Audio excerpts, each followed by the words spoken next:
Now we're honored to have our colleague from the United Kingdom, Nigel Farage. Nigel, you one of the things when I first met you, it was amazing that you've got an interest in World War I, as I do. But man, you're one of the I think one of the best experts on the war and its implication. Yes, I mean, Steve, for the last 30 years, I've been traveling the Western Front in France. I've even, taken coach parties and lectured over there. I see it as being a pivot, really, between the old world and the new world. It was the First World War that led to the Soviet communist experiment. It saw massive changes, things like the Ottoman Empire disappearing. But what is also fascinating to me about that war, from a British perspective, is we'd always relied on naval power. Ever since the Battle of Trafalgar, Britain ruled the waves. Britannia ruled the waves, as we sing in our patriotic songs. And we'd always relied on a very small professional army, and we were never afraid to hire mercenaries from anywhere else in the world to fight our battles. But World War I was the first time that ordinary people volunteered in their millions to go and fight in the British Army, my grandfather from my father's side being one of them. So it's the fact that here we have a war that involves all of the citizens, and I guess that's what makes it fascinating. And it was a hell of a conflict. I mean, we lost, Britain and her empire, we had about 1 million killed in action. But on top of that, nearly 2 million very seriously wounded. And by that I mean blinded, loss of limbs, that kind of thing. So the sheer level of cost was absolutely huge. How did this is Raheem said? But let me ask you, how do you? The war was so horrific, and they used gas, chemical weapons. It was the wounded turned out to be worse than had worse in front of them than the dead. But how did that Victorian society, in the great houses, the great aristocrats, right, the great empires of Europe, how did they unleash such complete and total barbarity coming out of the Victorian era? Well, that is the extraordinary thing, isn't it? I mean, Germany, whichever way you look at Germany, and okay, we can look at World War I and World War II and think bad things, but actually, in terms of art, literature, culture, Germany was one of the foremost, best educated, electorates in the whole of the world.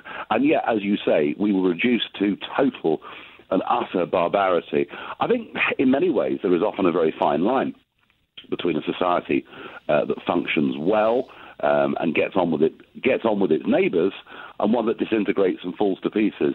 The one thing I will say about the values that people had 100 years ago is that I think in many ways they were better people than we are today. I think they had values. They had quite a strong fundamental Christian belief that went right throughout society. They believed in country. They believed in family. And they weren't, they weren't afraid.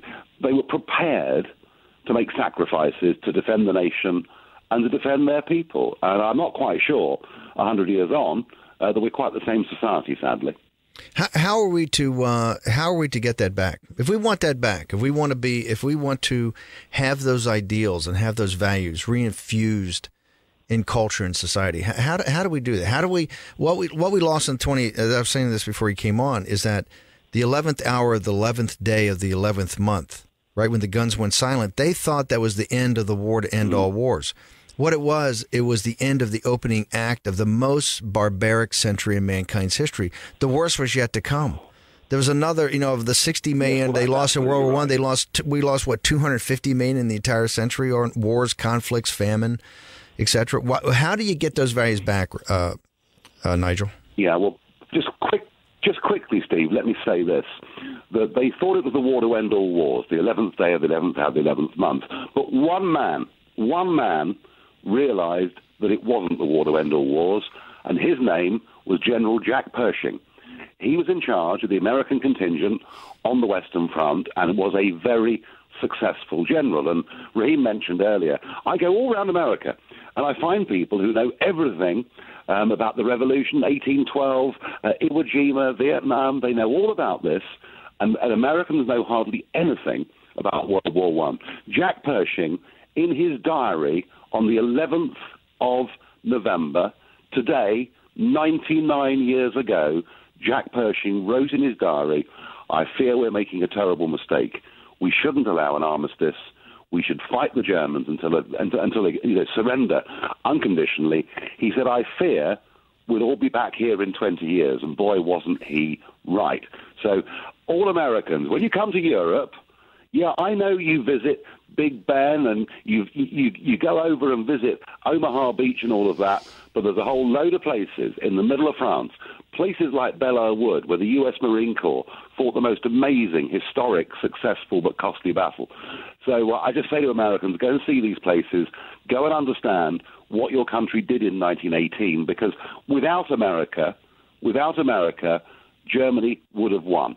And I think that's a very important thing to remember. Steve, I think, in answer to your question, that 2016 marks the beginning of something quite remarkable. 2016 is the year that the nation state made a comeback. It was the year that people said, you know what, we're not prepared to live with globalism, with liberalism, with being embarrassed about our culture, our heritage, who we are as a people. You know, Brexit, Trump, and you're seeing that same wave now going through Europe with elections in Austria, elections in the Czech Republic. There is definitely, without any shadow of a doubt, there is a reawakening in the concept of nation. And if you believe in a nation, then you believe in belonging to something. So I do think we're headed back in the right direction, but I'll be honest, there's a long way to go. Nigel, I just want to jump in here because you have shown me around some of the battlefields as well. I think we should start up. By the way, Nigel's tour, Battlefield Tours company, would be incredibly successful. No, we love it, and we love to promote that. He's so good at that. But I just want to ask this. It's very important people go see that. I just want to ask this question of you, Nigel. You know, when you go around the United States, as you said, people aren't that well aware of how much the American contribution to World War I was, but there is a resurgence out there of people who are proud of their country, who, as you say, believe in the nation state. Steve was in the Citadel yesterday giving this amazing speech to a room full, and they played this incredible video up there of their cadets who had given their lives in service to the country. I want to ask you, Nigel, do you think, in addition to the resurgence of the nation state, we're actually beginning to see a resurgence in interest in what happened during the First and Second World Wars? Do you know, when I used to go and visit sites in France and Belgium 30 years ago, and I'd go in a car, 3 or 4 of us would go, and we'd take our maps, and I remember you'd arrive at a major battlefield or a major cemetery, and you'd park up the front, and there might be 2 or 3 other cars there. Now, there are coachloads of people there. And I stopped a couple of years ago at a place called Vimy Ridge, which is etched in Canadian memory. It was the great Canadian victory of World War I in 1917. And I was there with you, Raheem, if you remember. I do. And we stopped at Vimy Ridge. I stopped at Vimy Ridge, and again, I'd been there in 86, I think I'd been there, and there were sort of, a few dozen people there. And I said to the lady working for the Canadian government that was in charge of it, I said, tell me, how many people now come and visit the Vimy Ridge?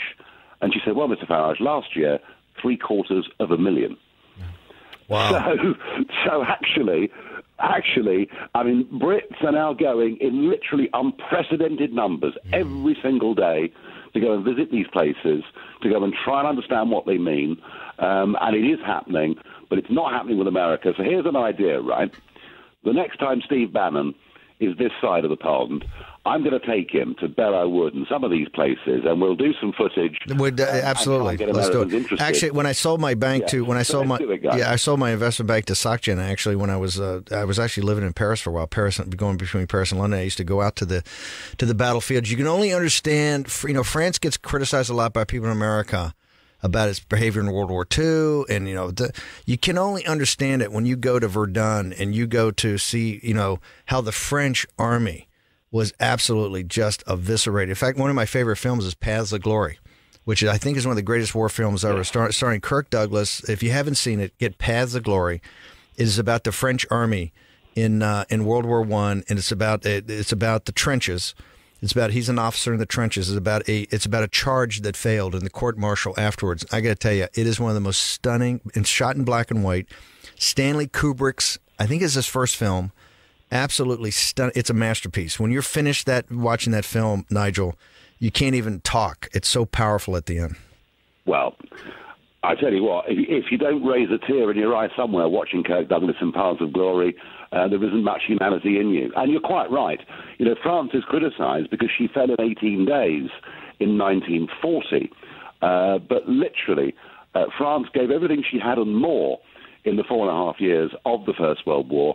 Absolutely. And not just devastating losses to soldiers, but, of course, vast parts of the French countryside literally laid waste.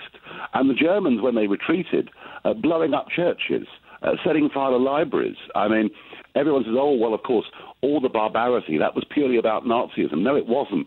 There was something actually there from within German imperialism that was deeply unpleasant, and it had to be fought, and it had to be beaten. And here's the significance of America, is that by the time American troops get to the Western Front in serious numbers, by then, France has virtually ceased to be a powerful, effective army. So great have their losses been. And that's why the timing of what America did is so crucial.